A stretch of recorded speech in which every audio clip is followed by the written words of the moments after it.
Yeah, 42. 1942. Oldie. Oldie but I a mean, goodie. it's been on the list for a long time.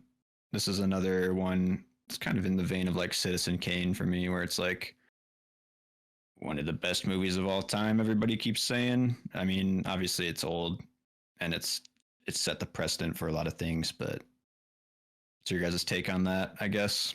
I was surprised with how like layered this movie felt for being how old it was, like it's still like it's a kind of a weird setting and like different. I don't know, like it's a very much of its time, but it's still like resonates as far as like a love story, and like I feel like the structure of it, like you said, Matt, kind of like laid the foundation for a lot of stuff. Maybe even just like rom-coms, the way those go. This is more dramatic, obviously, but yeah, I don't know. I wasn't blown away by the writing for like just like some of the dialogue. Well, some of the dialogue was fire, but then other times I felt like it was like, eh. So, um, yeah, but I enjoyed it. These old movies, yeah, there's something cool. It's like a just a window into the past. So I enjoy watching them. Yeah, I think for me, like, I don't know, I don't have like as much experience as you guys, as especially like recently watching older movies like this. And like I was telling Noah earlier, like when the opening credits were like rolling, I'm just like, this is gonna be fucking rough. But I actually really enjoyed it. I mean, like you guys all said, like, yeah, there were really like compelling characters. It actually had like some depth to the story. Like there were kind of layers.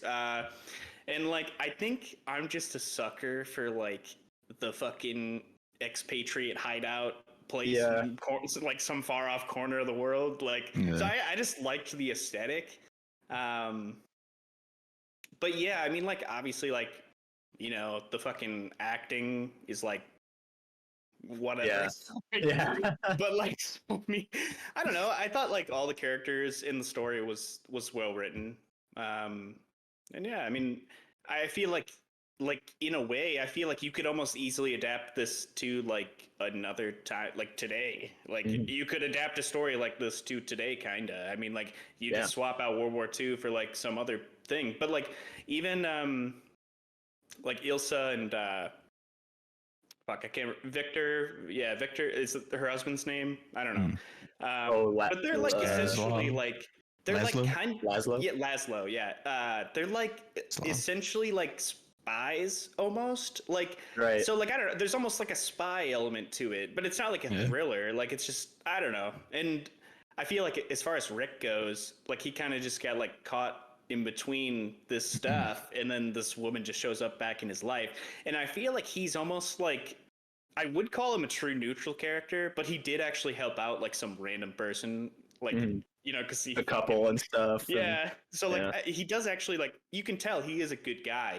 and at the end, like he makes his choice where he actually like decides to help them get out of Casablanca, and and like there were so many quotes in this, or at least like 2 or 3 that like I'm just like, oh shit, is this where that came from? Like, so like I don't know, like at the end when they're walking away and he's like, I think this is gonna be the start of a beautiful friendship. Like I don't know, like that's like carried on through so many other things. Like dude, even there's like one piano or two music other ones too. Yeah, I've heard in samples and songs and stuff, and and like there's always like you see movies nowadays where they'll be playing like Casablanca on the background in a TV so much. I'm just like, oh my god! Like now I feel like I could pick out those scenes, and yeah, it'll just enrich it like those movies even more. Yeah, for sure. Yeah, there were some awesome quotes. Or I don't know. I feel like Rick is just so much like I feel like he definitely speaks his mind. That's what I kind of liked about his character. Like the first time he interacts with Ferrari, the fucking I don't know underworld guy, I feel like they sit down at the table and he basically calls him a fat piece of shit, and Ferrari just laughs, and I'm like, what the fuck? I don't know. I just thought, like, I thought it was funny. Like I don't know, but big Godfather vibes coming from Rick, boss man. Yeah, I mean, I had a good time. As I was going to ask, is this the oldest movie you've ever seen, Joe? Or I think probably, yeah. Yeah. I mean, like, I don't know. I mean, I have seen like Creature from the Black Lagoon. I don't know when that came out. I don't know. Is that earlier? I can't remember. Late, I think it's I like mean, 1950. I think I have seen some old shit like back in the day. I used to watch. It was called Svengoolie. I don't know what channel it was on, but it was like late night. Yeah, so like that had a bunch of old movies on. So I mean, like, I don't know. I had seen Yeah, I was some old just shit, but curious. like not really. This is probably the oldest, yeah. And Yeah. I was also talking to Noah earlier, like, because we had talked before about if I want to be on the next director's dive, and if it's like old stuff, I was kind of like not into that, I think. But this might have changed my mind a little bit. I don't know. So like, I mean, that's There's that, yeah. the more old movies I watch, the easier it is. Like, because even starting Casablanca, there's always like a pretty big hump I have to get over too, where it's like, oh god, like here we go. Like I have to kind of like think about what it is to be in 1940. But I mean, if the movie's good enough, it'll engage you and keep you there. And this one I thought did a good job of that. So like, I mean, it's cool too because I've watched like most of Chaplin stuff, so I've gone kind of before this, and I'm like leading in with like Citizen Kane now and stuff like that to this time. So yeah, I mean, I'm like getting into the meat of the 1940s now, so it's cool to finally get this one off my list. Yeah, I mean, I can see why it's revered. I have my gripes still, but I think like overall, like when I feel homages to other movies, like when I can feel like reference points like connect in old movies, that's like super satisfying to me, and like that means that culturally it's significant. And like you're saying, Noah, this movie is like of its time, but also you can tell that this movie was way ahead of its time in 1940. It feels like to me, it's like it's just like it's like you guys are saying, it's so layered, and there's the quality threshold is so much higher than some of the other stuff I've watched in that time period that I get it. I get it. Yeah, there was a moment where I really resonated with Rick's character where I can't remember exactly. I don't know if it was a specific line, but he was basically like, I think he was drinking and waiting for Elsa to come back, and he was basically like talking about how he doesn't. Yeah, like you were saying, Joe, he's kind of like this renegade, so he doesn't really care for like anything outside of his saloon now because he doesn't care for like American politics. This war is shitty. He's dealing with French and German and all this nonsense. So it's really just a dude like a man of fortune, like trying to make it, and then Ilsa is like the wrench in his plans. So yeah, it is cool. It is cool, like stepping back in time with these. Yeah, I don't know. I don't know if I have that hump. I kind of I know that hump is there, so I'm just like, fuck it, like let's dive in. Like I'm down. I'm kind of excited for our next oldies director's dive. I think it'll be fun, depending. Yeah, for sure, and especially Casablanca specifically. The first like 30 minutes of the movie are like all in the club. It like never like it's I don't know. It like engages you. I mean, I want to say there's like a super long take at the beginning too. Just going through the club and showing you like the piano player and showing you like who's in the club and stuff like that. Yeah. I mean, that was like straight up Goodfellas energy, like shit like that. That's like clearly just ripped from like this movie, kind of that feel. But yeah, I don't know, like the opening for this, the hump was not that hard for me, I guess, because this one just kind of like throws you in and like keeps it moving. And you're like waiting to get out of the club, but it doesn't give you that until like later. And by that time, you're already in. This movie breezed. Yeah, I thought that same thing. Like, surprisingly, how long it was beforehand. I'm like, okay, this is gonna be quick. Quick and easy. So.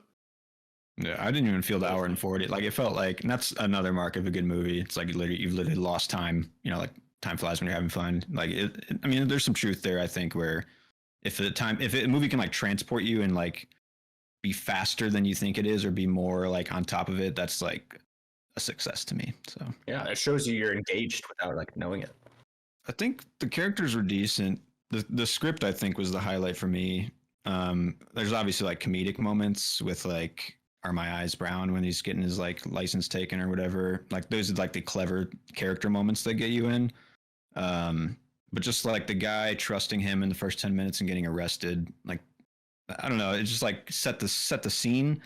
And then another line I wrote down is it just made me laugh, and it felt super modern as far as like comedic taste goes, which is they're at like a market and the dude's like 700 francs, and then oh, for friend of Rick's, oh, you get a small discount, it's 200 francs. Right. Like it's a huge discount, and like discounts it again.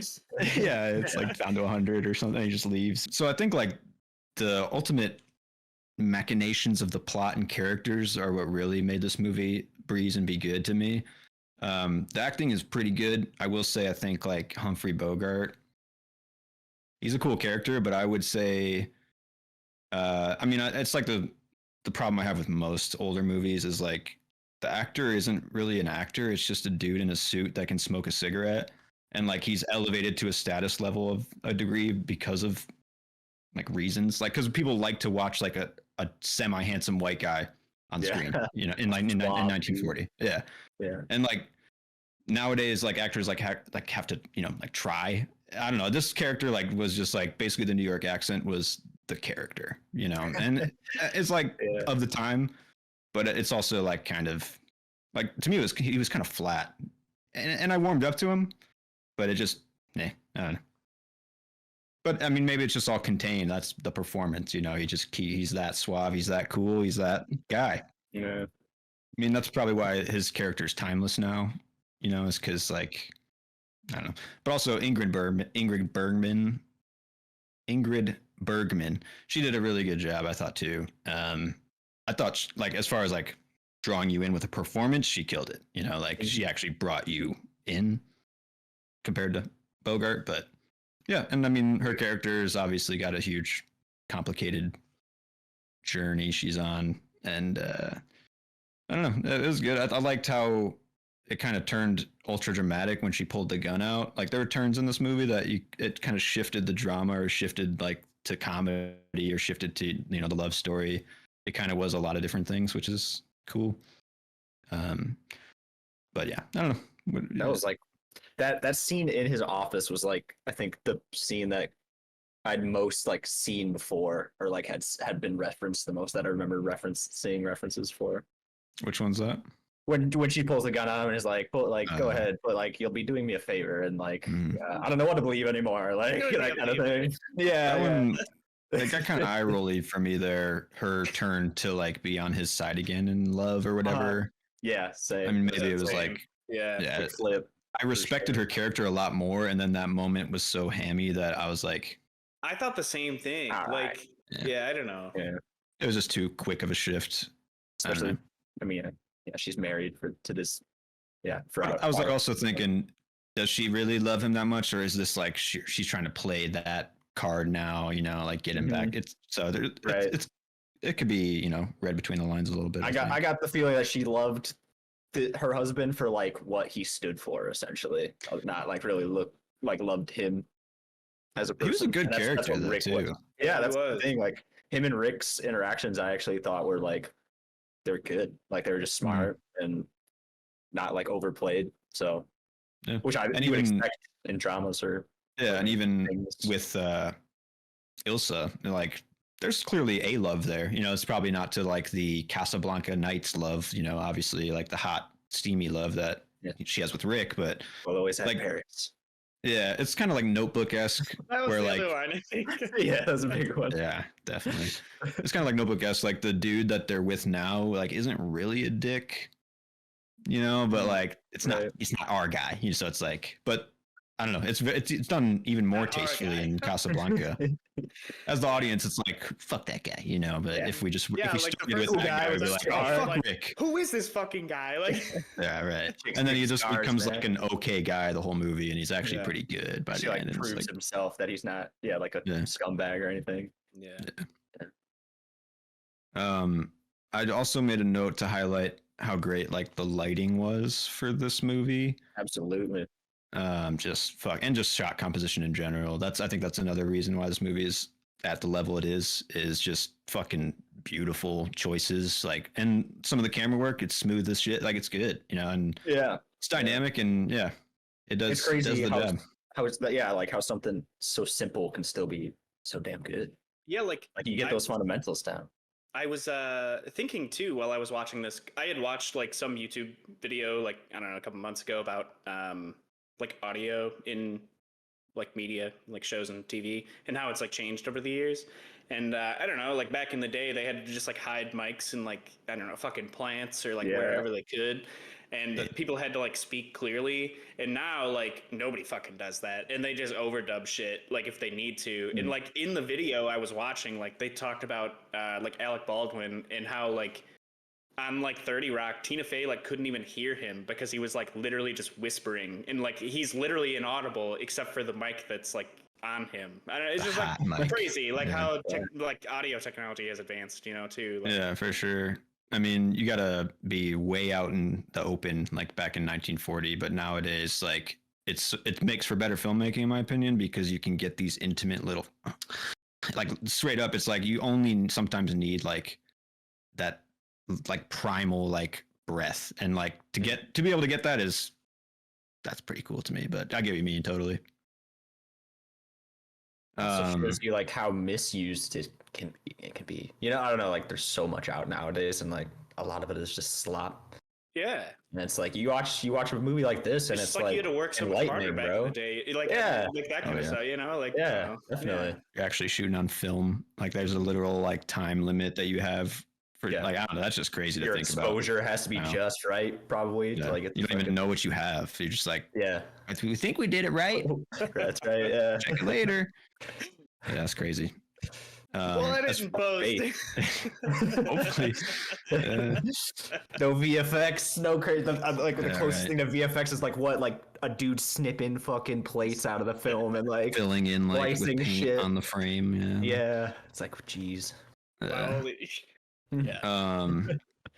Also musically, I thought it was pretty solid overall, just the score, and it harkened to La La Land like so much. I don't know. It's just crazy to see the reference points. Like, also, I felt Ocean's 11 when she first meets Rick again with their husband. They sit down and it's like literally the Ocean's 11 shot.